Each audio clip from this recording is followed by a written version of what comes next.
আসসালামু আলাইকুম। আশা করি সবাই অনেক ভালো আছেন। আপনাদের মাঝে আমি আবারও একটা নতুন ভিডিও নিয়ে আসলাম। চলে যাইতেছি আজকে আমরা কাউনিবাড়ির দোলায়। কাউনিবাড়ির দোলার অনেক কটা ভিডিও আমি ছাড়ছি, আজকে শেষ হাল।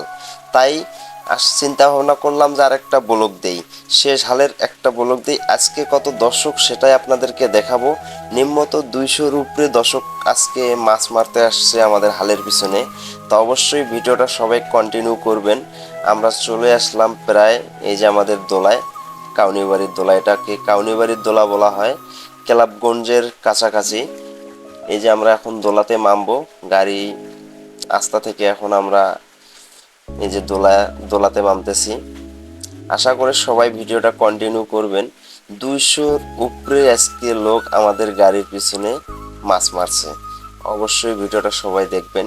এই যে আমরা চলে আসলাম, দর্শকের ভালোবাসা অবশ্যই পাই যেন, এটাই আশা করি। সবাই গঠনমূলক একটা কমেন্ট করবেন, কেমন হয়েছে ভিডিওটা অবশ্যই জানাবেন। আর এটাকেই বলে কাউনিবাড়ির দোলা। মানে উপরের সব জমিন চাষ করা শেষ, এখন মানে নিচে যেগুলাতে পানি জমা হয়ে গেছিলো, অনেক বড় পানি ছিল, তাই এগুলা আগে কখনো হাল মারা হয় নাই। মানে আজকে শেষ হাল, মানে আজকে চাষ করলে মানুষ এগুলাতে ধান লাগাবে, তাই শেষ দোলার ভিডিও একটাই করে নিলাম। অবশ্যই ভিডিওটা সবাই দেখবেন, কেমন হয়েছে তাই একটা কমেন্ট করবেন। আর ভিডিও দেখতে দেখতে কিছু কথা আপনাদের সাথে শেয়ার করে নেই।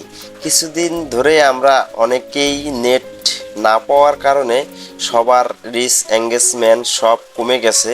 তাই আসুন আমরা সবাই একসাথে কাজ করি, সবাইকে সাপোর্ট করি, সবার কাছ থেকে ভালোবাসা নেই। এটাই সবাই মিলে একসাথে কাজ করলে হয়তো আমরা আগের মতো আবারও ফিরে আসতে পারবো, রিচ এঙ্গেজমেন্ট আগের মতো স্বাভাবিক আমরা পাবো। তাই সবার ভালোবাসার প্রয়োজন, সবাই পাশে থাকবেন, সবার কাছেই এটাই আমার অনুরোধ। চলুন ভিডিওটা শেষ পর্যন্ত দেখুন।